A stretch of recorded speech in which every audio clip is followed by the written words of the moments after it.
Hello everyone, मेरा नाम उर्वशी त्यागी है और आज हम डिस्कस कर रहे हैं why there is a strong need for judicial accountability. Judicial accountable हो उसकी ज़रूरत हमें क्यों है। तो सबसे पहले जजेस रिस्पॉन्सिबल हैं हर उस order, judgment, decree, decision, guidelines, rules, regulation के जो वो डिलीवर करते हैं। और ये जजेस के वर्क में ट्रांसपेरेंसी ही होती है जो अकाउंटेबिलिटी लेकर आती है। जजेस के वर्क में अकाउंटेबिलिटी आना बहुत ज़रूरी है, वर्क में ट्रांसपेरेंसी आना बहुत ज़रूरी है, ताकि किसी भी तरीके की corruption in the conduct of the जजेस को एलिमिनेट किया जा सके।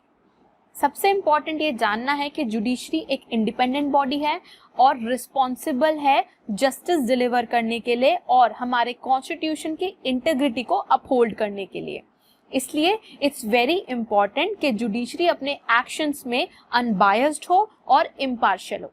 इसी के साथ साथ कॉन्स्टिट्यूशन प्रोवाइड करता है फॉर द रिमूवल ऑफ जजेस of high court and supreme court, यानी अगर जजेस कुछ भी गलत करते हैं तो उनको रिमूव किया जा सकता है। हाई कोर्ट के जजेस को भी हम रिमूव कर सकते हैं और सुप्रीम कोर्ट के जजेस को भी हम रिमूव कर सकते हैं। साइड बाय साइड हमारे पास प्रोविजंस हैं regarding review, appeals and revision. अगर हम बात करें सुप्रीम कोर्ट के जजेस को रिमूव करने की, सो यहाँ पर we have article 124 clause 2 and clause 4।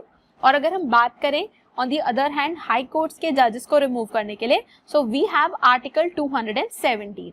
इसी के साथ साथ कॉन्स्टिट्यूशन ऑफ जजेस की बात की गई है आर्टिकल 124 क्लॉज 5 में।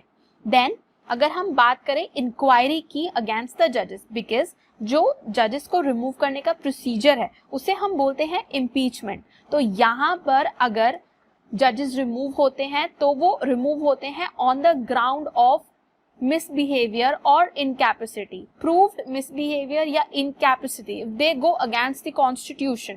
तो यहाँ पर impeachment के प्रोसीजर को इनिशिएट करके और पास करके हम उन्हें रिमूव कर सकते हैं, लेकिन ये इतना इजी नहीं होता है।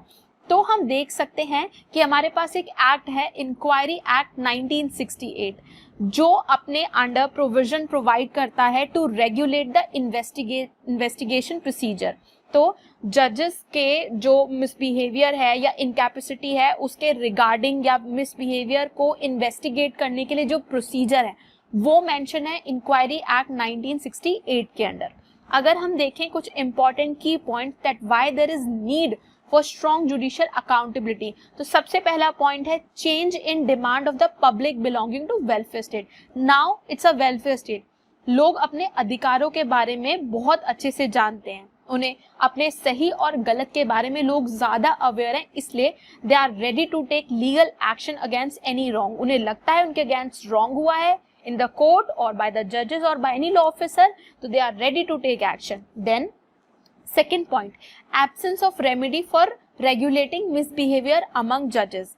जो मिसबिहेवियर है जजेस के अमंग, उसको रिड्यूस करने के लिए, उसको कम करने के लिए, उसको रेगुलेट करने के लिए we don't have a proper remedy.